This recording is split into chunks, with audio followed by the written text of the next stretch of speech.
Assalamualaikum warahmatullahi wabarakatuh. Perkenalkan, nama saya Nadia Nasya Syarafila dengan NIM 25612010045. Baik, di sini saya akan membahas tentang bab 7 persediaan. Bab ini membahas persediaan sebagai aset lancar yang sangat penting bagi perusahaan. Persediaan berkaitan langsung dengan aktivitas operasional, penjualan, serta penentuan laba perusahaan. Tujuan pembelajaran bab ini adalah agar mahasiswa memahami konsep persediaan, pengendalian persediaan, metode penilaian persediaan, serta penyajian persediaan dalam laporan keuangan dan analisis terkait. Pengendalian persediaan bertujuan untuk menjaga keamanan persediaan, mencegah kehilangan dan kerusakan, serta menjamin keakuratan pencatatan persediaan. Melindungi persediaan. Pengendalian persediaan harus dimulai sejak barang diterima. Dokumen seperti faktur pembelian, laporan penerimaan barang, dan kartu persediaan digunakan untuk memastikan jumlah dan kondisi barang sesuai. Kemudian di sini ada melindungi persediaan yang kedua, yaitu dokumen pengendalian persediaan berfungsi sebagai alat bukti dan sarana pengawasan agar tidak terjadi kesalahan pencatatan maupun penyalahgunaan persediaan. Berikutnya melindungi persediaan yang ketiga, yaitu tindakan pengamanan dilakukan untuk mencegah kerusakan dan pencurian oleh karyawan maupun pelanggan. Sistem pengendalian dibagi menjadi dua, yaitu pengendalian preventif atau pencegahan dan pengendalian detektif atau mendeteksi kesalahan. Melaporkan persediaan. Persediaan harus dilaporkan secara wajar dalam laporan keuangan karena nilainya memengaruhi beban pokok penjualan dan laba perusahaan. Asumsi arus biaya persediaan. Masalah akuntansi timbul ketika barang yang sama dibeli dengan harga berbeda pada periode tertentu. Oleh karena itu, diperlukan asumsi arus biaya untuk menentukan biaya barang yang dijual. Kemudian, asumsi arus biaya yang kedua, yaitu asumsi arus biaya digunakan untuk menentukan biaya per unit yang dibebankan ke beban pokok penjualan dan nilai persediaan akhir. Ilustrasi asumsi arus biaya.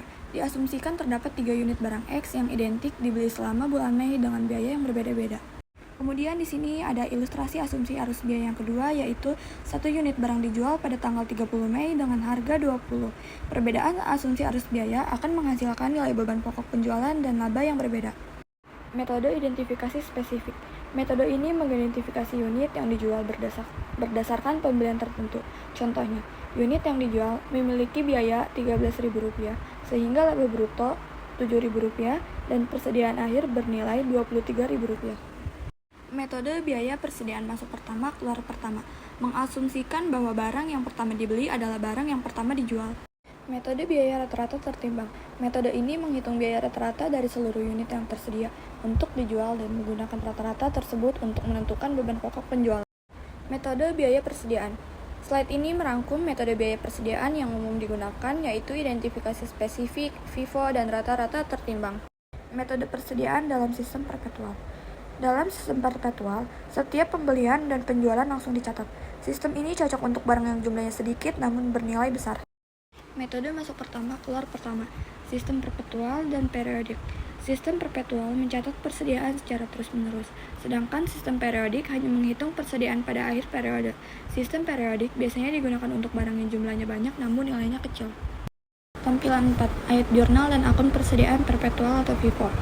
FIFO dalam sistem perpetual, biaya yang dibebankan ke beban pokok penjualan sesuai urutan terjadinya biaya.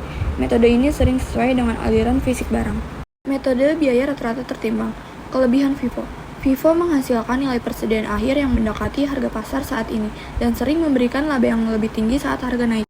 Tampilan ayat jurnal rata-rata slide ini menunjukkan pencatatan jurnal dan akun persediaan menggunakan metode rata-rata tertimbang. Metode biaya persediaan dalam sistem persediaan periodik. Hanya pendapatan yang dicatat saat penjualan. Beban pokok penjualan dihitung di akhir periode setelah penghitungan fisik. FIFO dalam sistem periodik yang pertama. Digunakan data barang 127B yang sama seperti sistem perpetual untuk membandingkan hasilnya. FIFO dalam sistem periodik yang kedua. Hasil penghitungan fisik menunjukkan sisa persediaan 800 unit pada 31 Januari. FIFO dalam sistem periodik yang ketiga.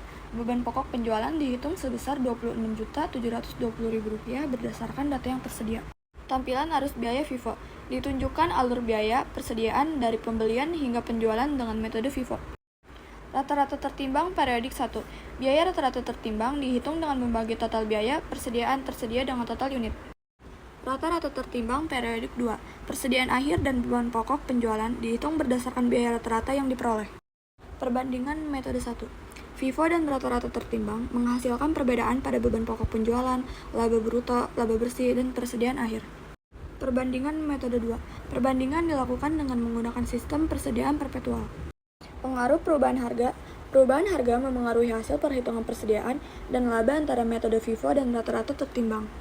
Melaporkan persediaan dalam laporan keuangan. Persediaan dilaporkan dalam laporan keuangan terutama berdasarkan biaya perolehan. Penilaian pada nilai yang lebih rendah antara biaya atau pasar. Penilaian persediaan dapat dinilai selain biaya jika nilai pengganti lebih rendah atau barang rusak, usang, atau tidak laku. LCM lower of cost or market digunakan jika nilai pasar lebih rendah dari biaya perolehan. Nilai pasar yang digunakan adalah nilai realisasi neto. LCM 2. Contoh, persediaan rusak memiliki biaya senilai Rp1.000.000 dan nilai pasar Rp650.000, sehingga disajikan sebesar Rp650.000. LCM 3. LCM dapat diterapkan per item, per kategori, atau keseluruhan persediaan. Contoh perhitungan LCM barang A 100 unit memiliki harga pokok senilai Rp5 juta, harga pasar Rp4.900.000, sehingga nilai persediaan disajikan Rp4.900.000 dengan selisih Rp100.000 sebagai kerugian penurunan nilai. Persediaan di neraca 1. Persediaan disajikan sebagai aset lancar dalam laporan posisi keuangan. Persediaan di neraca 2. Perusahaan harus mengungkapkan metode penilaian persediaan yang digunakan. Pengaruh kesalahan persediaan 1. Kesalahan persediaan memengaruhi laba rugi periode berjalan. Pengaruh kesalahan persediaan 2. Kesalahan persediaan juga berdampak pada laba rugi selama 2 periode. Pengaruh kesalahan persediaan 3. Kesalahan persediaan memengaruhi laporan posisi keuangan. Analisis dan interpretasi keuangan. Analisis keuangan, analisis persediaan digunakan untuk menilai efisiensi pengelolaan persediaan. Perputaran persediaan 1. Perputaran persediaan mengukur hubungan antara penjualan dan persediaan rata-rata. Perputaran persediaan 2. Semakin tinggi perputaran persediaan, semakin efisien pengelolaan persediaan perusahaan. Jumlah hari penjualan 1. Mengukur rata-rata waktu persediaan berada di gudang sebelum terjual. Jumlah hari penjualan 2. Dihitung dengan membagi persediaan rata-rata dengan beban pokok penjualan harian. Matahari versus PT Sepatu Bata Tbk. Perputaran persediaan. Matahari 3,7, Bata 1,9. Jumlah hari penjualan dalam persediaan, Matahari 99,2 hari, Bata 195,1 hari. Lampiran, memperkirakan biaya persediaan. Metode retail dan metode laba bruto. Metode retail. Metode retail digunakan untuk memperkirakan biaya persediaan akhir berdasarkan harga jual retail. Metode laba bruto. Metode laba bruto memperkirakan persediaan akhir dengan menggunakan persentase laba bruto dari penjualan.